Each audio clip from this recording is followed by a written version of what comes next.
Hello everyone. त्योहारों का season है और त्योहारों में अगर मिठाई न खाई जाए तो त्योहार ही अधूरे लगते हैं क्योंकि भारत में इतनी तरह की मिठाइयाँ हैं कि उनको गिनना असंभव होगा।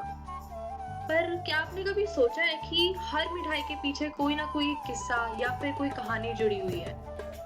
तो आज की वीडियो में हम जानेंगे कुछ मिठाइयों से जुड़े हुए किस्सों के बारे में। तो चलिए शुरू करते हैं हम सबकी फेवरेट जलेबी के साथ। देखिए, जलेबी को स्पेशली अगर आप गर्म दूध के साथ खाएँ तो ऐसा माना जाता है कि जुकाम और सर दर्द ठीक हो जाता है। पर आपको ये जानकर भी हैरानी होगी कि जलेबी भारतीय डिश नहीं है। देखिए, जलेबी वैसे तो भारत में लगभग 500 साल से चली आ रही है। और ये संस्कृत शब्द जलवालिका से भी बनी है, यानी जलवालिका मतलब पानी से भरा हुआ। पर जलेबी दरअसल ईरान से आई है। क्योंकि आप ये अपने राइट साइड में ये किताब देख रहे होंगे, किताब अल तबीक करके। इसको एक बगदादी हलवाई ने लिखा था और इस हलवाई ने इस किताब में जलेबी की रेसिपी लिखी थी। तो वहीं से ही जलेबी ईरान से चलकर भारत में आई और भारत में बहुत ही जोर शोर से इसको खाया जाता है और बनाया जाता है। चलिए अगली मिठाई की तरफ चलते हैं, पेठा। पेठा ज्यादातर सफेद रंग का होता है, ये तो आपने देखा ही होगा। पर इसके सफेद रंग से जुड़ी हुई एक कहानी है। जब ताजमहल बन रहा था तो शाहजहां ने लगभग 500 हलवाइयों को बुलाया और उनको बोला कि मेरे यहाँ 21,000 मजदूर काम कर रहे हैं। तुम उन सबके लिए एक ऐसी मिठाई बनाओ जो ताजमहल की तरह ही सफेद हो और उसमें ऊर्जा भरी पड़ी हो। इसीलिए उन 500 हलवाई ने पेठा बनाया, जिसमें उसका रंग तो सफेद होता ही है और साथ में उसमें इतनी मीठा डला होता है कि उसको खाते ही ऊर्जा तुरंत आ जाती है। और अगली मिठाई है मैसूर पाक। मैसूर पाक की भी कहानी है।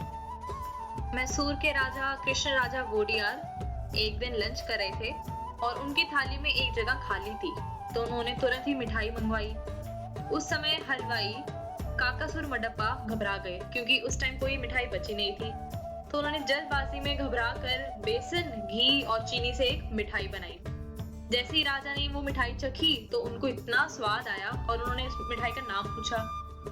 वो हलवाई इतना घबराए हुए थे कि उन्होंने जल्दबाजी में ही नाम रख दिया मैसूर पाक। पाक शब्द कन्नड़ शब्द है जिसका मतलब होता है एक मिक्सचर। और तभी से ही उन राजा ने कहा कि ये सारी मिठाई पूरी जनता को बंटवा दो। तो तभी से मैसूर पाक वहां पर बहुत फेमस है। और अब अगली मिठाई है हम सबका फेवरेट रसगुल्ला। देखिए, रसगुल्ला की कहानी बहुत रोचक है। दरअसल क्या हुआ, जब भगवान जगन्नाथ रथ यात्रा के लिए जा रहे थे तो उन्होंने लक्ष्मी जी को अपने साथ चलने के लिए पूछा ही नहीं। ये बात से लक्ष्मी जी नाराज हो गई और उनको मनाने के लिए भगवान जगन्नाथ ने रसगुल्ला खिलाया और उनको बनवाया। और आपने ये भी देखा होगा कि रथ यात्रा के 9वें दिन देवी लक्ष्मी को रसगुल्ला की भेंट होती है।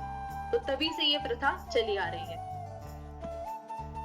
अब हमारी अगली मिठाई आती है गुलाब जामुन। गुलाब जामुन को भारत में तो बढ़ चढ़कर खाया जाता है, पर गुलाब जामुन भी कहीं ना कहीं ईरान से जुड़ा हुआ है क्योंकि जो गुलाब जामुन का शब्द गुलाब है वो एक ईरान का शब्द है जिसका मतलब होता है फूल।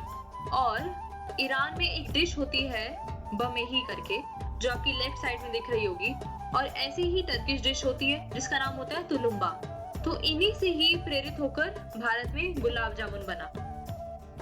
चलिए अब चलते हैं हमारी आखिरी मिठाई घेवर की तरफ। ऐसा माना जाता है कि घेवर को सबसे पहले तीज के त्योहार राजस्थान में जो मनाया जाता है उसमें सबसे पहले बनाया गया था।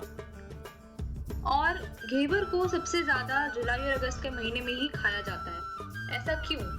दरअसल जुलाई और अगस्त के महीने में ऐसा माना जाता है आयुर्वेद के अनुसार कि हमारा जो वात और पित्त होता है उसका संतुलन बिगड़ जाता है, जिस कारण हमें एसिडिटी, मूड स्विंग्स इनकी प्रॉब्लम होती है। और घेवर में इनको शांत करने की क्षमता होती है। इसीलिए जुलाई और अगस्त के महीने जैसे रक्षाबंधन के त्योहार में या फिर तीज में इसको बहुत खाया जाता है। के लिए इतना ही। आप सबको मेरी तरफ से दिवाली की बहुत बहुत शुभकामनाएं। Have a safe Diwali and thank you so much for watching this video. Think curious को सब्सक्राइब करना और इस वीडियो को ज़्यादा से ज़्यादा शेयर करना। Thank you so much.